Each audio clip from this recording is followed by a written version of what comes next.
Hi everybody, welcome to this evening's session on paediatric epilepsy for our education settings. Thank you so much for joining us at this session. We've had a huge number of registrations, which is really excellent. I'm going to lead off straight away as colleagues may continue to join us. For clarity, we've developed this session specifically for settings in the North East and North Cumbria. However, I am aware of some interest in this session from wider than our local geography. Colleagues from outside the North East and North Cumbria region are more than welcome, but just to caveat that this session has been prepared for our region and describes our position and ways of working for the North East and North Cumbria only. Just to advise, this session will be recorded to enable us to make this available to others on our Healthier Together platform following the event. A few points of housekeeping, if I may. Please can participants stay on mute throughout the session unless you're actively taking part in discussion. Because we're a sizable group this evening, this will support and help with bandwidth. Can we ask that participants do not attempt to take control or move the slides along? Sophie and Lisa will move through the slides as they work through their content. We will, of course, share the slides and all the resources following the event with all of those people who were signed up to attend. We will collate the questions that have been asked throughout the chat and obviously in discussion session, and we will collate the responses and make them available following the event. Please can we ask colleagues to introduce themselves in the chat so that we can identify the reach for this education setting and understand the geography that we're able to be linking into. Do feel free to use the chat facility throughout or raise your hand during the session for an opportunity to have a discussion. Please note that we will be sharing this recording and the details of the discussions, so a polite reminder about confidentiality when discussing practical application. Expert colleagues will be responding to the chat facility throughout. By way of introduction then, my name's Louise Dauncey. I'm a Network Delivery Manager for the Child Health and Wellbeing Network. My main role and responsibility is to lead delivery of the Children and Young Persons Transformation Programme here in the North East and North Cumbria. I'm here on behalf of the Child Health and Wellbeing Network and the North East North Cumbria ICS Epilepsy Leadership Group. Next slide, please. So our agenda for this session is just described here on the slide. I will briefly introduce the session and provide some background and context to the work. We'll then hear from Adele Pearson about the relevance of this to education colleagues, and then our expert clinicians will provide an overview about what paediatric epilepsy is, its impact on day-to-day life of a person with epilepsy, and describe how it might affect their education and provide general advice about how to effectively support somebody with epilepsy. This session is interactive and you'll be able to ask questions during the session within the chat function. The session hopes to provide participants with an awareness of epilepsy, its impact, and get some top tips on signposting to credible national resources to help support young people with epilepsy. Next slide, please. I won't go into detail here on this slide, but this just provides some of our local context and children and young persons population data and gives an indication of the size of our geography. The map on the right-hand side shows our 4 area integrated care partnerships and the integrated care system and marks out the 13 local education authority boundary areas, which includes 13 local authorities, 13 public health authorities, 8 acute trusts, 2 mental health trusts and 3 ambulance services, as well as numerous primary care networks. You'll also appreciate that the education system forms a valuable part of our ICS, and within this consider the 1,400 schools and education settings across our huge geography. We operate across a wide geography with diverse population and wide-ranging socioeconomic challenges. And you'll be aware that the Core 20+5 framework recognises epilepsy as a clinical area of additional vulnerability. Next slide, please. I won't labour this slide, but just to highlight here the local levels of relative poverty and the challenges here in the North East and North Cumbria. As a professional working in this area, I'm sure that you will be well aware of the socioeconomic challenges locally and the impact of this on health and other outcomes for our children and young persons population. Highlighted here are the highest rates of poverty in the North East and North Cumbria. It is significant that 27% of the children in the North East live in relative poverty when compared with the national average of 20%. The slide also describes some of the suggested ways that we're seeking to overcome challenges, including collaborative work across the system, targeting resource and upskilling our frontline workforce. Next slide, please. The Child Health and Wellbeing Network has a series of priorities that had been determined by consultation as far back as 2018 and 2019. Again, these areas here in that wheel on the left will not be a surprise to colleagues, given what we know about the levels of deprivation in our local area. Within this, the Child Health and Wellbeing Network has a growing role in relation to the Children and Young Persons Transformation Agenda, particularly with respect to additional needs and vulnerability and childhood illness. Our network has an overriding vision which holds children at the centre of all we do. The mission statement here on the right-hand side of the slide outlines the belief that children should be given opportunities to flourish and that this can be enabled by system-wide organisations working cohesively. Our role within the network is about sharing good practice and driving improvement and enabling those platforms for connection. Our network is growing and has broad representation from across the workforce, and we currently stand at over 1,900 members. And I would really encourage you to join if you are not already a member, and there's a link on the slide which will be shared for you to be able to do that. Next slide, please.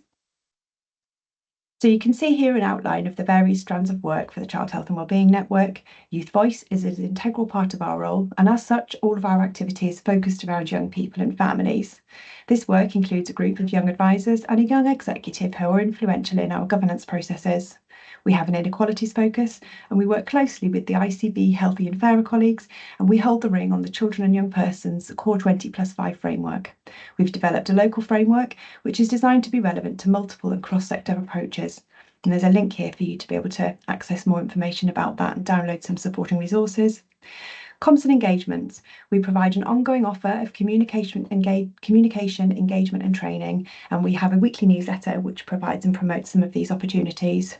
Children and Young Persons Integration is a 3-year funded pilot that focuses, as the name suggests, on system-wide education integration, including a number of projects, including Healthier Together, you may have heard of, integrated settings, and Beat Asthma, to name a few, and the Children and Young Persons Transformation Programme. So essentially this is my area of work, and I'll explain a little bit more in the next slide, but this is the basis for our work today as one of the long-term conditions. Next slide, please.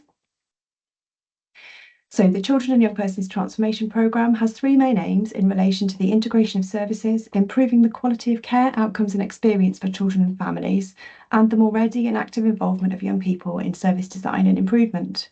Within this, there are 10 strands of work, and epilepsy is one of the long-term conditions that's been identified as a priority.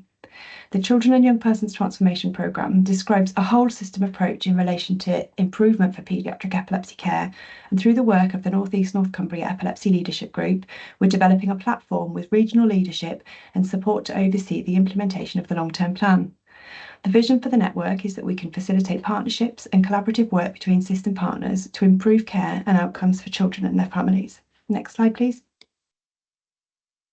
So we're a small team and we've worked together since 2021 and have delivered a whole programme of work associated with paediatric epilepsy. A few examples of this include the establishment of a multi-agency alliance group to support with the oversight and operationalise some of this service improvement. We've undertaken a series of local quality improvement projects, including digital file transfer pilot, as well as epilepsy specialist nurse increased capacity, and also youth mental health first aid training for our specialist nurse workforce. We're continuing to work with colleagues to increase clinical capacity, and we've also worked recently with the RCPCH to deliver an interactive innovation lab day, which has enabled us to involve young people and families in discussions about epilepsy care. The National Epilepsy Bundle was released in October 2023, and we're undertaking localised service improvement with our acute services in our 8 trusts, in line with the bundle requirements. So Dr. Kumar is our North East North Cumbria clinical lead for paediatric epilepsy. Dr. Jai Chandran is the chair for PENEC, which is the Paediatric Epilepsy Network for the North East and North Cumbria. And Sophie Gilmore-Ivans is our regional strategic ESN lead. Dr. Kumar, Sophie and I are joined by Lisa Emerson and Adele Pearson for the session, who will be available within the chat function and will be able to support with responding to questions from participants during the session and at the end in the discussion session. We're also joined this evening by Carol Wilkinson from the network, who is supporting us with our slides. I'll hand now to Adele Pearson, who is the Child Health and Wellbeing Network System Leader for Education, who has been supporting us as part of the Alliance programme for nearly 2 years now. Adele will provide a brief overview of her role and the relevance of this session to our education colleagues. Thanks, over to you, Adele. Good afternoon, colleagues, and welcome to this session. It's absolutely fantastic to see so many different colleagues from different walks of education life here. It's great to see that we've got some EP joining us and some charity sector colleagues joining us as well. My role within the network, as Louise said, is system leader from education, particularly coming from a SEND background and giving that SEND perspective within the network. So do lots of different work in terms of some of our work streams, but this is a particular area that's close to my heart, being from a SEND background. And I know that our colleagues this evening who are going to be presenting to us will provide us all with some really, really useful and practical information that is going to support us, particularly those working with children with epilepsy within our school setting. So absolutely delighted to be here. Thank you all for attending, because I know you all will have had a very, very busy day in your own settings. So thank you for attending. I will be around in the chat and hopefully can answer any questions from an education perspective, and also available for any system leader questions as well. So thank you. It's my absolute pleasure this evening to introduce our colleagues Sophie and Lisa, who, as I said earlier, have prepared an excellent presentation for us this evening. I know it's going to be really beneficial for us all. So welcome, Sophie and Lisa, and thank you very much for joining us this evening. Thank you, Adele.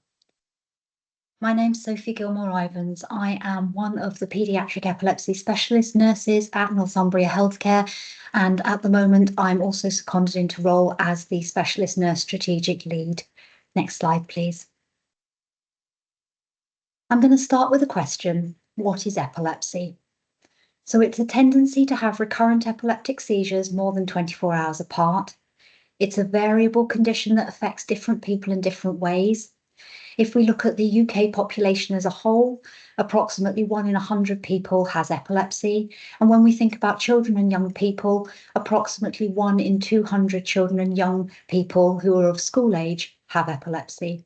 70 to 80% of those children and young people would be fully controlled on medication, but we need to remember that there's another 20 to 30% of children who are more difficult to control. I've put the epilepsies in brackets because of the diversity of types and causes and the fact that we need to remember that it's not a single condition. Next slide, please. So there are various causes of epilepsy. Structural being one of them, and that can be anything that alters the structure of the brain can give rise to epilepsy. This could be a tumour, or a child's brain may develop differently when they are in utero, or they could have had a stroke or a head injury that's altered the structure of their brain and leads them to having epilepsy. There are some epilepsy syndromes that are caused by specific gene changes, and there are other epilepsies which are thought to be caused by the combination of genes that a child has been passed down. So for some gene changes where we know that it's being caused by a single gene, we would call that a known gene change. But for other epilepsies, and those tend to be the epilepsies that we refer to as the genetic generalized epilepsies, which Lisa's going to talk to you about later, that would be presumed genetic cause. Brain infections, whether they're bacterial, viral, fungal, or parasitic, can cause epilepsy. There are neurodegenerative conditions that we see in children that have epilepsy as part of them. And for some children, the cause of their epilepsy remains unknown. Next slide, please. We know that there are coexisting conditions alongside epilepsy. So approximately 40% of children and young people with epilepsy will have a mental health condition, and that is most usually anxiety and/or depression. 6% of children with epilepsy have autism spectrum disorder, and approximately 12% of children with autism also have epilepsy. 30 to 40% of children with epilepsy have ADHD. Approximately 50% have a learning disability, and between 8 and 24%, depending on which research you look at, children with epilepsy have migraine as well. Next slide, please. So another question for you. What is a seizure? It's a sudden and temporary increase of electrical activity within the neurons, which are your brain cells. They can affect part of the brain, and we call these focal seizures, or the whole of the brain from the beginning of the seizure, and these are known as generalized seizures. What a seizure looks like depends on what area of the brain is involved, and you might be surprised to know that there are over 60 different types of seizures. Next slide, please. This is a seizure map which tries to give you a pictorial representation of what I was just talking about focal and generalized seizures. You can see that the Brain on the left has a small purple area to denote a focal seizure, which starts in one area of one lobe of the brain. Because each part of the brain is responsible for a different function, how the seizure presents will depend upon which part of the brain it starts in. For example, you have the occipital lobe at the back of your head, and it's responsible for vision. Therefore, if you have a focal seizure in that area, you might see flashing lights, colours, or simple patterns, and you could also potentially have a loss of vision. We try to say what we see with seizures.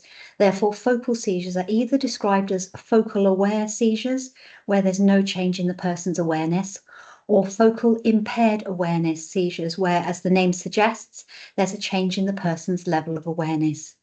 So during a focal impaired awareness seizure, the child might be able to hear you but not fully understand what you're saying to them, and they might not be able to respond to you, and they definitely won't be able to react as they normally would. We also describe focal seizures as motor or non-motor seizures. Motor seizures, as the name suggests, are seizures involving movements such as jerking or repeated movements. And focal non-motor seizures are when the main symptoms don't involve the muscles. They can include things like changes in emotion, thinking, and sensations. And examples of this would be experiencing déjà vu, getting an unusual smell or taste, a sudden intense feeling of fear or joy, a feeling of numbness or tingling.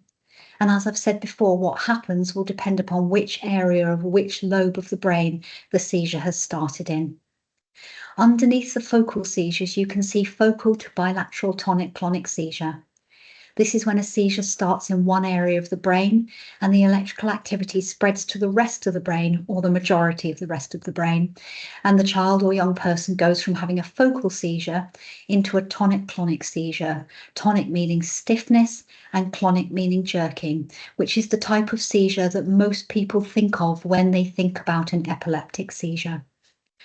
On the right side of the seizure map are generalized seizures. This is when the whole or the majority of the brain is affected by the seizure from the beginning, and the child or young person will lose consciousness with these seizures, albeit only briefly for some of them. And again, we try to say what we see. So atonic seizures are seizures without tone, and someone falls limply to the ground, somewhat like a puppet with the strings cut. Tonic seizures are stiff seizures. Tonic-clonic seizures, as I mentioned before, are seizures where there is stiffness followed by jerking. Myoclonic seizures, myo means muscle and clonic means jerking. So these are seizures involving muscle jerks. They can affect a single hand or foot, or the head, or one half of the body, or sometimes they affect the whole body, and the child will fall, a bit like the movement you see when one child kicks another child behind the knees and they drop suddenly. Absent seizures are the most common seizures that you see in primary age school children, and I won't talk about them in too much detail as Lisa is going to do this later in the presentation. However, essentially the child looks like they are blank for a short period of time, and although their eyes are open, they're not conscious or aware of what's happening around them. Next slide, please. This is not an exhaustive list of triggers or provoking factors for seizures. However, these are some of the common ones we see. I think probably the most common one I see in my practice is illness with or without a temperature, and probably lack of sleep or disrupted sleep. I've put hormonal changes and menstruation because in girls, menstruation can be a trigger. So even if their seizure control is good for the rest of the month, the hormonal changes associated with their period can trigger seizures. And this is usually in the 2 to 3 days before the period starts, or in the first 2 to 3 days of menstruation itself. And sometimes girls and women can have seizures around the time that they ovulate due to the hormonal changes associated with ovulation. If children or young people aren't taking their medication properly, this could also cause seizures. Most anti-seizure medications are given twice a day, every day, as close to 12 hours apart as possible. And if children are missing doses or there's no routine to when they're being given their medication, it increases the likelihood of them having seizures. I've put flashing lights and photosensitivity on the list, as there is a common misconception that everyone with epilepsy is photosensitive. However, realistically, it's about 3 to 4% of people with epilepsy, and I'm going to discuss this more on the next slide. Next slide, please. Photosensitivity is not just about flashing lights, and seizures could also be triggered by things like high contrasting patterns, such as stripes or bars with contrasts of light and dark, and these patterns are more likely to be a trigger if they are changing direction or flashing, rather than if they are still or moving slowly in one direction. Things that have been reported to me as being triggers are sunlight through slatted blinds or through the trees when you're driving down a tree-lined road, or sunlight reflecting off the waves at the beach, or light through a moving ceiling fan. Similarly, an animated background on a Zoom or Teams call or a moving escalator can also trigger a seizure, and it could be any type of seizure that's triggered, but tonic-clonic seizures, again, stiff followed by jerking seizures, are the most common. In schools, if you want to try and minimise the risk of a seizure in a child who's photosensitive, you can make sure the room is well lit so there's less of a contrast between the screen and the rest of the room. You could use an anti-glare filter, or if the child or young person says that they're feeling odd or they just don't seem right, get them to cover one eye with the palm of their hand, turn them away from the possible trigger and remove them from the possible trigger. Please don't let them close both eyes, as this could make things worse. Next slide, please. I've put this slide in about conditions that mimic epileptic seizures as there are quite a few other conditions that could be mistaken for epilepsy, and it's really important that we make the right diagnosis. Daydreaming or inattention can be mistaken for absent seizures, and a child who is actually having absent seizures can be mistaken for regularly daydreaming or being inattentive before they're actually diagnosed. Young people with diabetes, or actually any child who has an extremely low blood sugar, could have a seizure if their blood sugar drops. Dissociative seizures are events involving uncontrolled movements, sensation, or behaviour that are not caused by the abnormal electrical activity in the brain that causes epileptic seizures. To the untrained eye, they might look just like an epileptic seizure, but there are subtle differences that allow those of us working in epilepsy to tell the difference. Lisa's going to provide a link to a website later in the presentation, which gives you more information about dissociative or functional seizures, as they're sometimes called. Febrile seizures are seizures that occur when a child under the age of 6 has a temperature, and febrile seizures are 10 times more common than epilepsy. Some of the symptoms of migraine, movement disorders, parasomnias, which are sudden attacks of behaviour in sleep, tics or Tourette's syndrome, and panic attacks can be mistaken for focal seizures, and syncope, which is fainting, can be mistaken for a tonic-clonic seizure, as more than 75% of people who faint will have brief jerking movements when they are on the floor. Next slide, please. I'm now going to hand you over to my colleague Lisa, who will expand upon absent seizures, discuss epilepsy syndromes, and first aid with you. Thanks, Sophie. So my name's Lisa Emerson. I'm one of the children's epilepsy nurses based in South Tyneside and Sunderland NHS Foundation Trust, and I work in the Sunderland side of the trust. So to talk about absent seizures. So approximately 10% of children and young people with epilepsy have absent seizures. And we look at typical absences first. So children and young people, they would suddenly stop, stare into space, wouldn't respond to people around them. We may see flutter of the eyelids, and we can see slight jerking movements of the body or limbs. We can sometimes see automatisms, which are purposeless, repetitive movements, so sometimes smacking of the lips, fidgeting of the fingers, chewing motion of the mouth. On average, it would last around 5 to 20 seconds, and the episodes can occur in clusters. So we can have one episode after another, but we can also have single episodes. We can have more atypical absences, so they would typically last longer, more like 20 to 30 seconds, and often start and stop more slowly. They can involve a change of tone, and the person may be able to respond during an event, but not a normal response. And some people can walk during that kind of episode as well. So just thinking about the safety, which we'll cover later in the presentation. Next slide, please. So this is a video taken from Epilepsy Action, and it just gives you an example of a typical absence seizure in a primary age school child.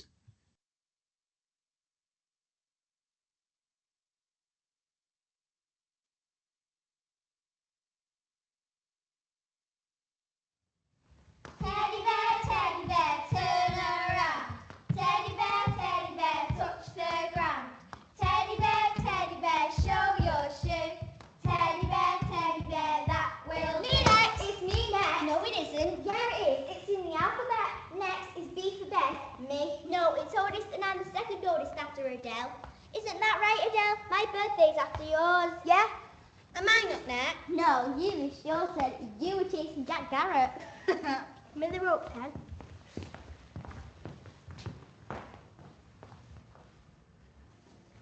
I had a little puppy, his name was Tiny Tim.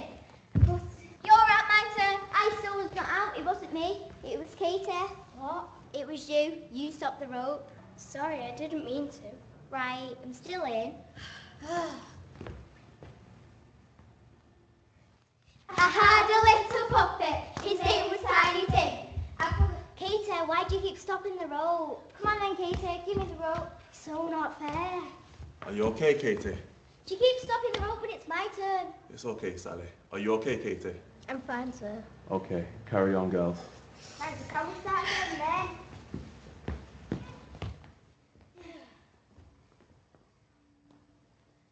I had a little puppy.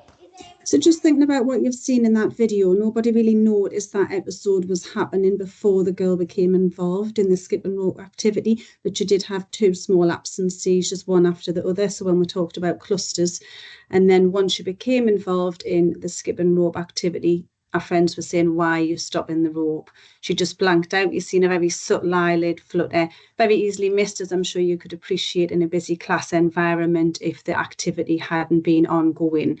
And then she had another one. She clearly didn't respond to the teacher when he called her name. So thinking about that distraction. So we'd say a verbal prompt. If someone doesn't respond to their name, we'd often say physical touch, little tap on the shoulder as an example, because it may be that someone's deeply concentrating on something else, they didn't hear you, and we need to determine whether this could be daydreaming or not. So that's a typical absence seizure. Sometimes I find on occasion we do have some children where they can also have an accident with the bladder with this kind of seizure. It's not common, but it's not unheard of. Next slide, please.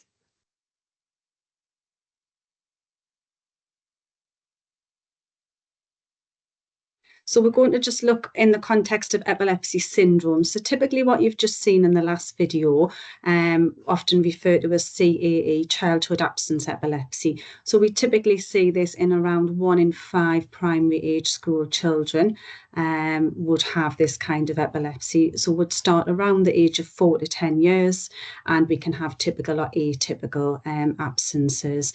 Seizures more likely when sitting quiet, tired or unwell, but in that video you've obviously seen it when the girl was engaged in an activity, and can be associated with attention, memory and language problems. And about 6 out of 10 children with this kind of epilepsy we would expect to outgrow by the time they reach teenage years, but sometimes it can evolve into other epilepsy syndromes. So we have juvenile absence epilepsy and juvenile myoclonic epilepsy. Next slide, please.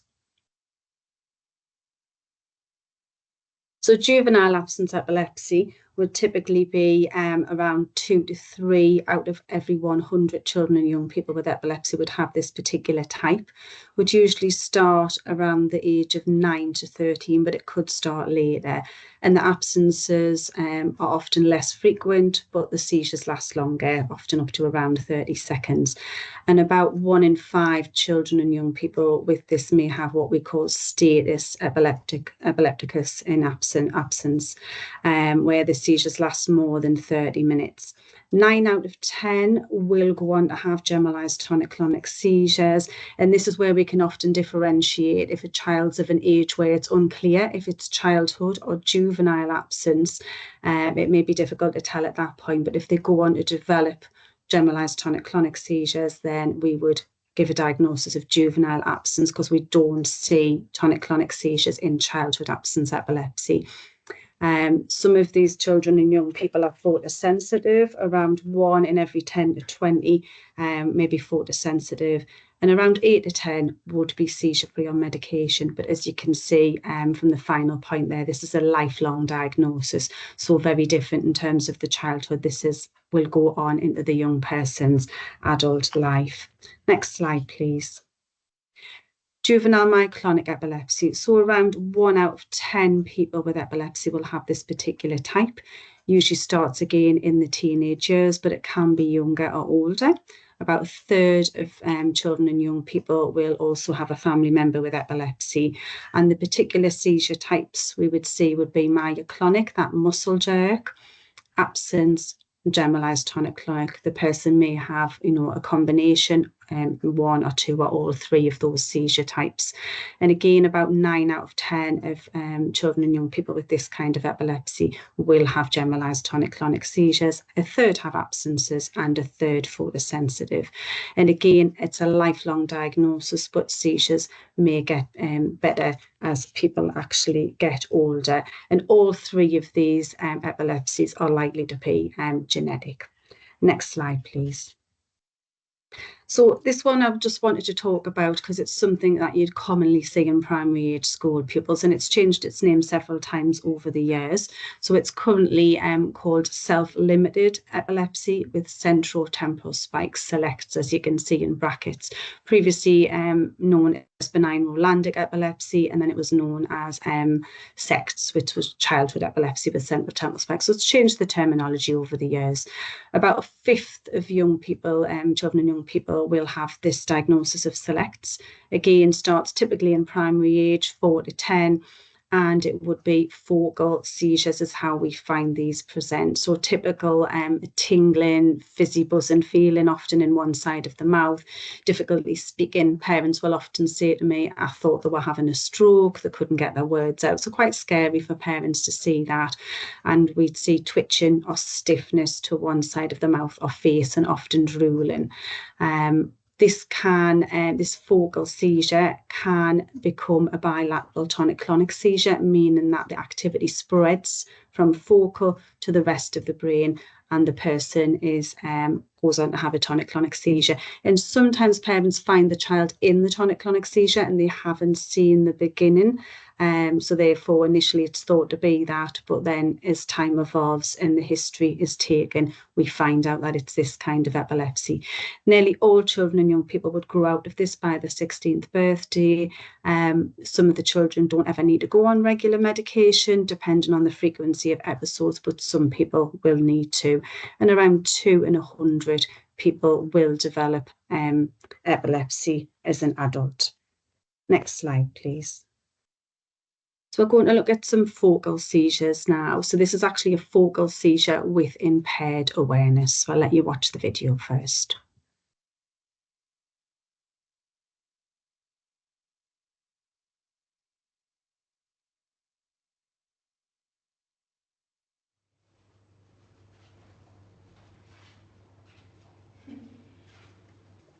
Have you got anything? I'm starving. You just had something at break. I know, but I'm a grown girl, aren't I? You've got one small life. Ew. Ow! Hey, you little geek! Have you done your LCT homework yet? I'm telling you, it's well hard.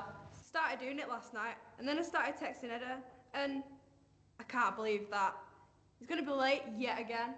Hayley, what are you looking at? Miss? Girls, you should be in lessons. Miss, it's Hayley. Justine, I need you to calm down. Hayley? Hayley, it's Miss Baxter. I'm just going to get you to sit down for a minute. Let's pop into Miss Renshaw's class. That's it. Justine's going to come too, aren't you, love? That's it, love. Just pop in here and have a sit down for a minute.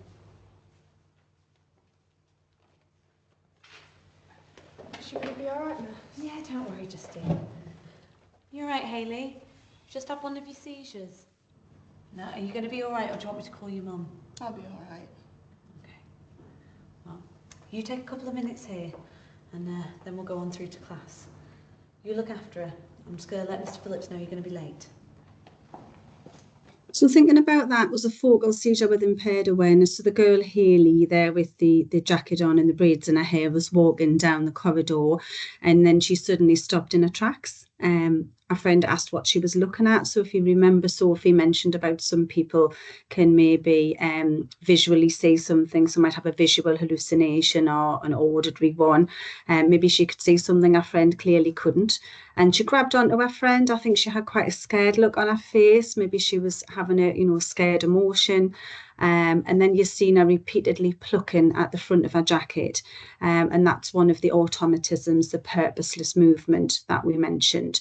And there was very subtle kind of chewing motion of the mouth, although you couldn't kind of see a close-up on that video. So they were an automatism part of the seizure. You wouldn't necessarily recognise or interpret that as a seizure. She clearly couldn't respond to her friend during it, but maybe afterwards she could say, well, actually, I could hear you talking to us, but I couldn't respond. And I think she looked quite wiped out and drained. Obviously, just needed to sit down and rest, maybe just pull herself together, try to maintain within the school day, and probably needed just 20-30 minutes before she was back to her normal self. Similarly, with the girl who had the absence in the previous video, she recovered very quickly. So I think this kind of wiped her out a lot more. So that was a focal seizure with impaired awareness. Next slide, please. So thinking about first aid for focal seizures. So it's about guiding them away from danger. So you could see our friend was just ensuring that she was okay.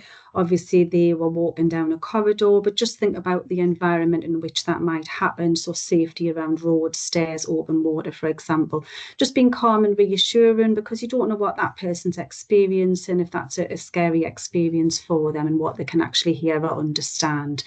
Avoid doing anything that might frighten them, no sudden movements. Don't shake or shout at them in any way. And just stay with them. And that's what the teacher ensured she did. You stay with her. I'll go and let the class teacher know that you're going to be late.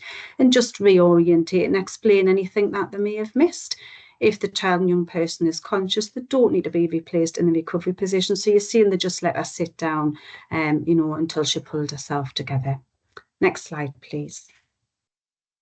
So this is a video of a generalized tonic-clonic seizure. So tonic meaning stiff, clonic meaning jerk. So we'll just have a watch of this video now.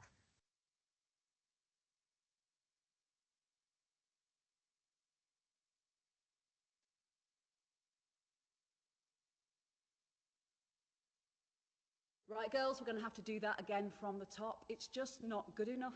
When you're on stage, everybody can see you. There is nowhere that you can hide. You two at the back, you'll be seen, so concentrate, please. From the beginning, following me. 5, 6, 7, 8. 1, 2, 3, 4. 2, 2, 3, 4. 3, 2, 3, 4. 4, 2, 3, 4. 5, 2, 3, 4. 6, 2, 3. The ending. Why are you all coming up at different times? That last beat, you've all got to come up together, or you're going to look ridiculous.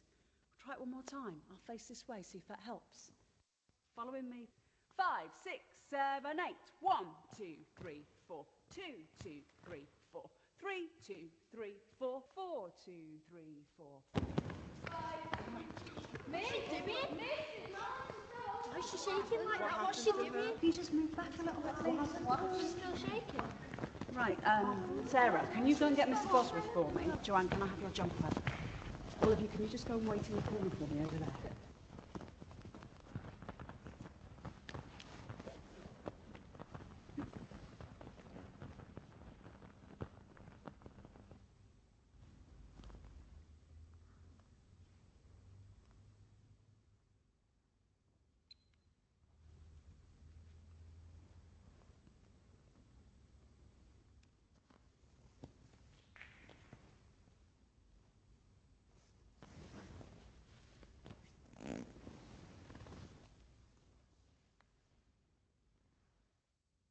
Hi, Molly. It's Miss Sharp. We're in the gym, and you're okay, but you've had one of your seizures. You're going to be just fine. All right, I just need you to relax. Try your best to rest. Good girl, that's right. You're doing really well. Try your best. Right, next slide, please. So just thinking about the first aid for generalised tonic-clonic seizures. So obviously it's assessing that situation where that seizure happens. Probably not going to be in a gym with a crash mat behind you for the sake of the video there, but thinking, is the person in immediate danger? So if they're in immediate danger, we tend to say fire, traffic, water, clearly you're going to get them out of that. Otherwise, you deal with a situation where it happens. So if it was classroom, school, corridor, out in the playground, try not to move the person. If there's chairs and tables in the way, clear the environment in the area so they're not going to injure themselves. Try and stay calm. Ask for assistance from another adult or first aid staff and note the time the seizure starts, because some children may be prescribed emergency medication depending on what it states in their epilepsy care plan as to when to call an ambulance. So for some children that could be at the onset of a seizure after 5 minutes, for example. Cushion the child's head. You're seeing the teacher just grab what was available, which was somebody's hoodie, popped it under her head just to protect that from injury, and move any harmful objects like I've just said. Once the jerking stopped, to help aid the breathing, you're seeing the teacher put her in the recovery position after that jerking has stopped. Obviously, some people can be sick. You don't want them to be sick if they're lying on the back and they may produce more saliva. So if they're on the side, that'll obviously, help that drain out. Think about privacy and dignity, because some people can have an accident with their bladder or their bowels during a seizure. So whatever you have handy to be able to cover them up, because if that's happened in a public place, obviously that's embarrassing for them as they come round. It may not happen, and that may differ from seizure to seizure, but just be aware that that could happen. And don't put anything in the child's mouth. Please don't put your fingers in. Lots of old wives' tales about that. You will just get your fingers bitten. So nothing in the child's mouth other than emergency medication if that's required. And please don't give them anything to eat or drink after a seizure, because they could cough and choke, and that could go down the wrong way, because they can be very drowsy, very tired after a seizure, and especially if they've required emergency medication, then they may not be able to maintain their own airway, and we don't want it to go down the wrong way. Thinking about when you contact an ambulance, I'd just like to kind of raise awareness that we're finding probably over about the last 2 years, North East Ambulance Service is frequently asking people to go and locate a defibrillator. I'm aware that the majority of schools now have these on site, but I'd just like to raise awareness of this, because it can be alarming if you're asked to go and do that. We appreciate this is not a cardiac arrest, but any category 1 or category 2 calls, which a seizure falls into that category, they will often ask you to go and locate a defibrillator, and it can be used as a form of cardiac monitor. So please don't be alarmed if you're asked to do that by the ambulance control call handler. Next slide, please. So this is just giving you a visual, really, first aid poster provided from Young Epilepsy. And it is just going through timing the seizure, keeping the person away from hazards, don't restrict or restrain any movements. You're seeing the teacher just let her body work its way through the seizure, stayed with her, reassured her, put her over into the recovery position, making a record of what happened, crucial to be timing that, and obviously contacting the ambulance, as we've previously discussed there, depending on the young person's care plan. If it's a first seizure, you would always be contacting an ambulance at the onset. Next slide, please. So safety advice for children and young people with epilepsy. So thinking about heat, so hot radiators, fires, kettles in the home environment or even in the school environment, ovens and hobs, thinking about sensible adjustments within those environments, turning pan handles in, no trailing flexes, etc., Bunsen burners in science lessons, for example. So what I would often say is for the young person to work in a buddy system, not be, near those things where they could be at risk of scalds or burns if they had a seizure, so they can participate in the activity but not be taking hot dishes in and out of the oven, for example. And the same within a science lesson, just being mindful of risk assessing any tasks. Heights, no heights should be unharnessed, so we wouldn't want people climbing freely up high trees, wall bars, or harnessed height like rock climbing or abseiling, if they were doing an outward bound residential course, would be fine as long as seizures were well controlled. It clearly wouldn't be sensible if someone was having daily seizures. It would be about risk assessing the frequency of their seizures at the time that activity was going to happen. Traffic, so we shouldn't be cycling on roads with epilepsy, sticking to cycle paths. We should always be wearing a protective helmet. We should all be doing that anyway to protect our brains from injury, more so with seizures. Thinking about other activities like go-karting, quad biking, driving, we must be seizure-free for a year before we can participate in those kind of activities. And again, they should be risk assessed.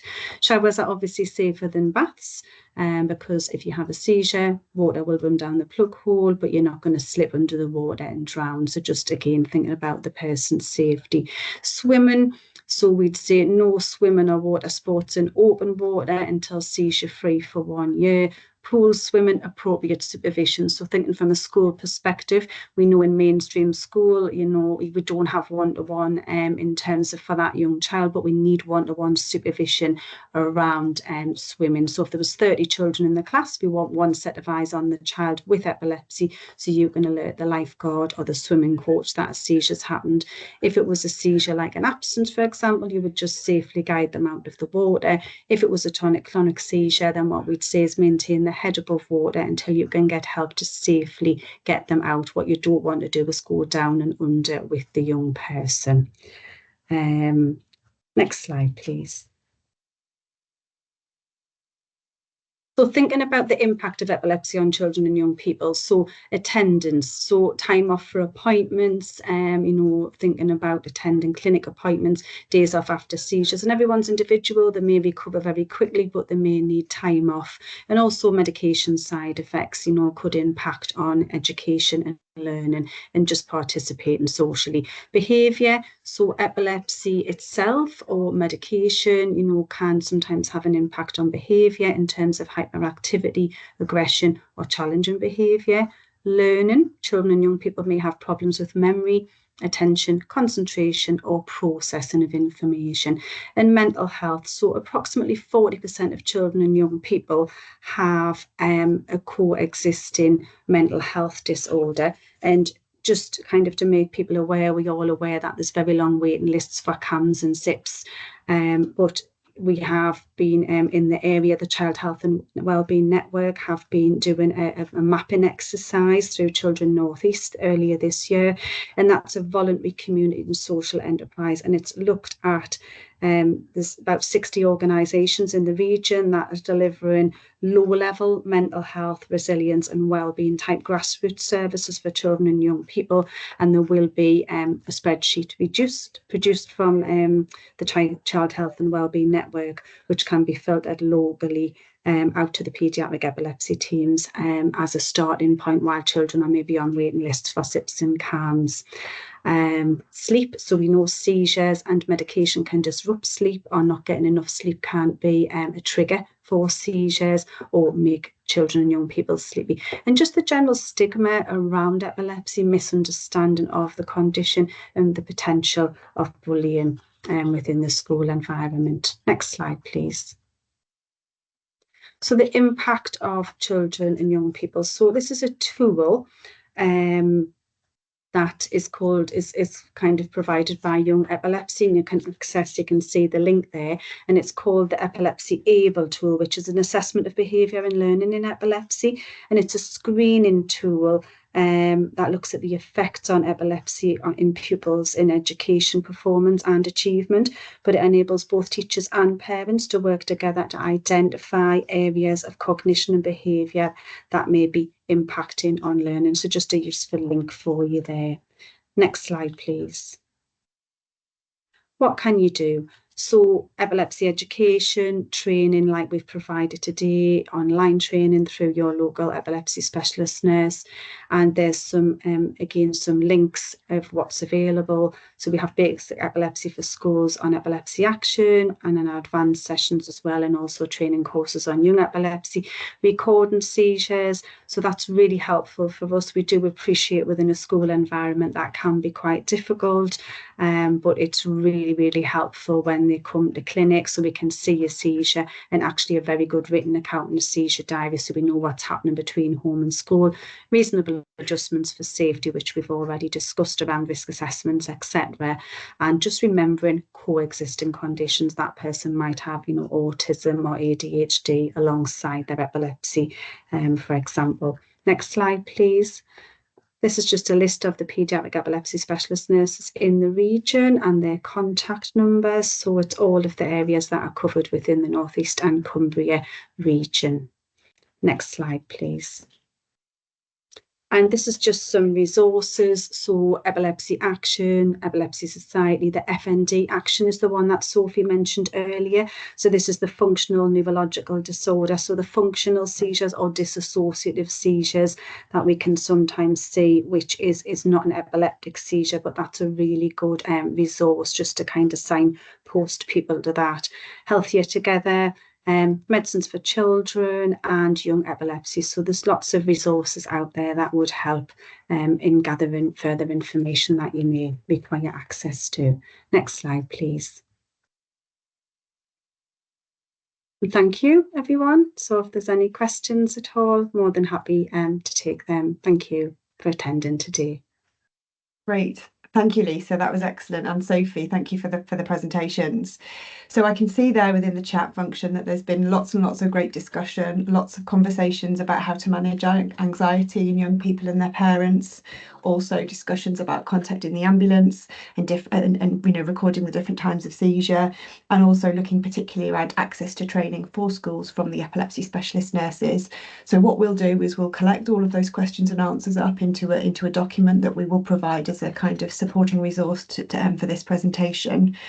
So all that's left for me to say is a huge thank you to all the participants for taking the time to join us tonight, and also to our clinical staff team and others who have supported the session tonight, and obviously with those great presentations. I appreciate that a huge amount of information has been imparted today, and we hope that this has been useful to colleagues within education settings, you know, those people who've been involved in tonight's session. We have created an evaluation form to try and get a bit of feedback about this session in terms of its content and the timing, etc. So it would be really great if you could perhaps complete that to let us know whether or not you know, we've hit the nail on the head and what further information may be required. And obviously we will be producing all of this in the form of a video and also the supporting resources, and they will be circulated to all of those who've signed up and registered to be part of this session, as well as making them available on our Healthier Together platform, and we'll provide a link to the recording of the session so you can onwardly share. So thank you very much, everybody, for your time. It's a great session, and we will speak to you soon. Thank you. Good night.